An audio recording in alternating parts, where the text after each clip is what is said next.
Okay, a quick tutorial on how to do these calculations.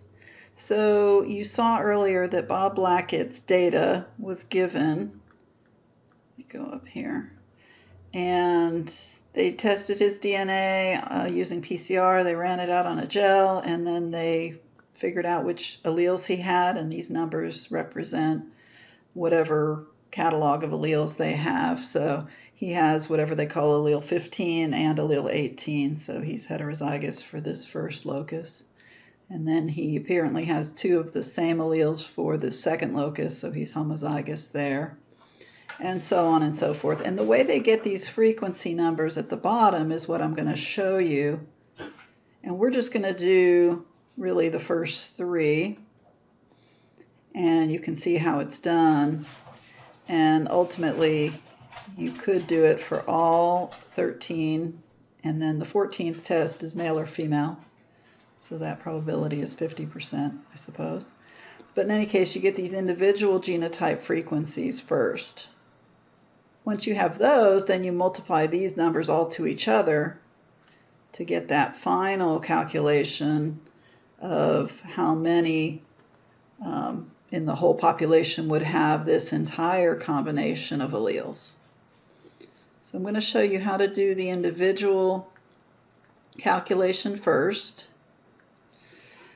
All right, so the steps are calculate the probability of each genotype separately. So let's start with this one. Let's say you had to figure out the genotype of this person's, or the probability of this person having this genotype, allele 15 and 16. So you have to have some population data that's provided. So it is an estimate, but it gives us something to go off of.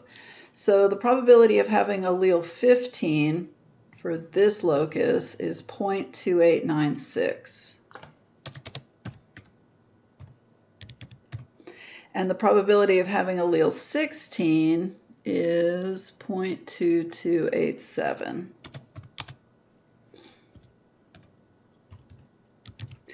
And because these are two different alleles, you also have to multiply by 2.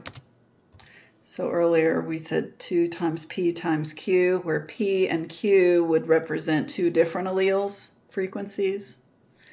And so you would multiply that.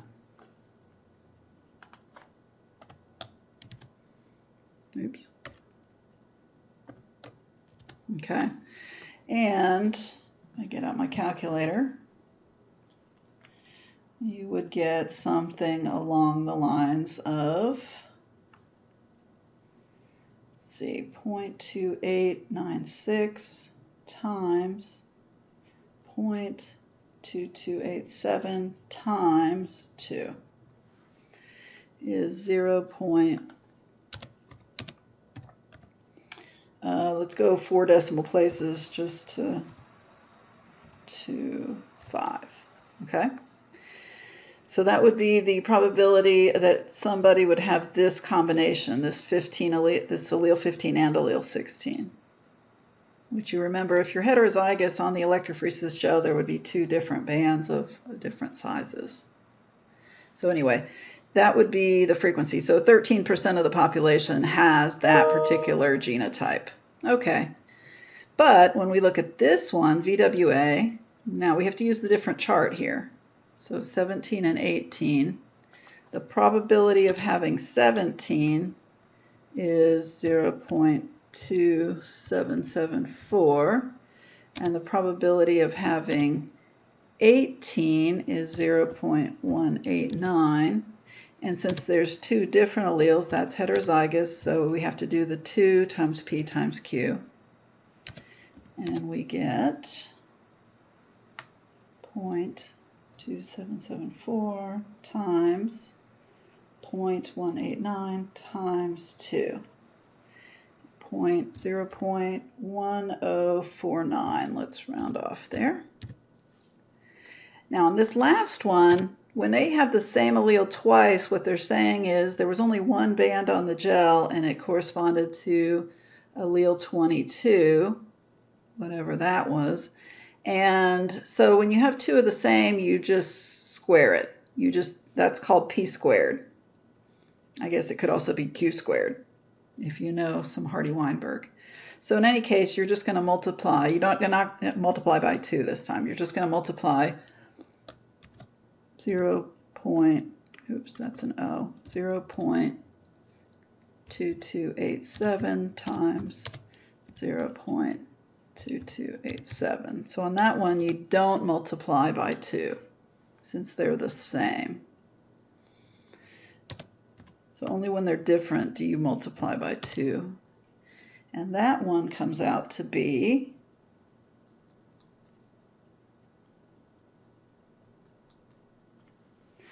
0.0523, let's say. Okay? So that's the individual probability of having all three, of having each of these, I should say.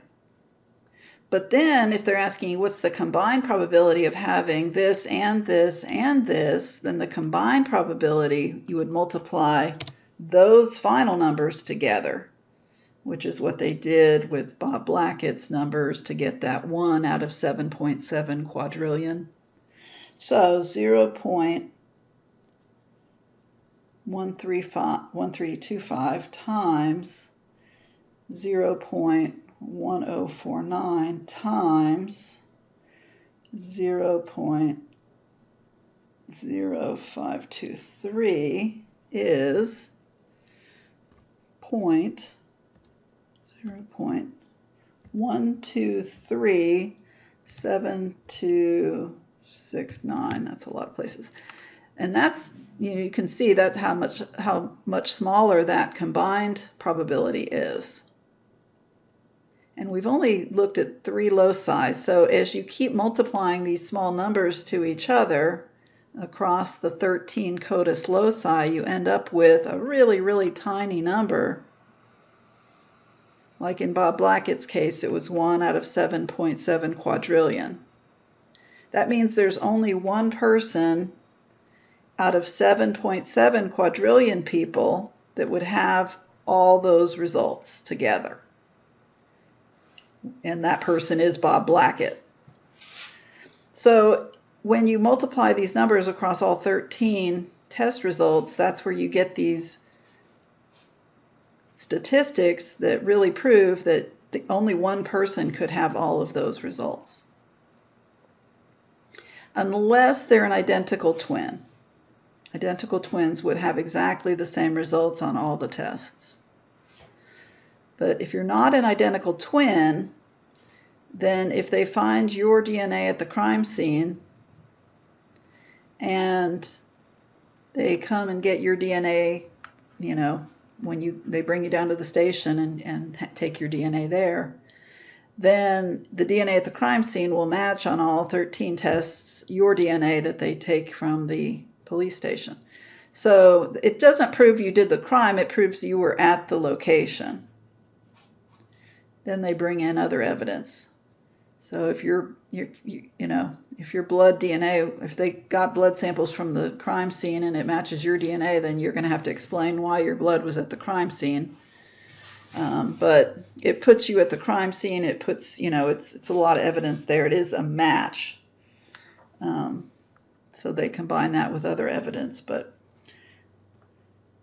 So I'm going to have a little practice that you're going to do on your own in the quiz, in the problem set that follows this.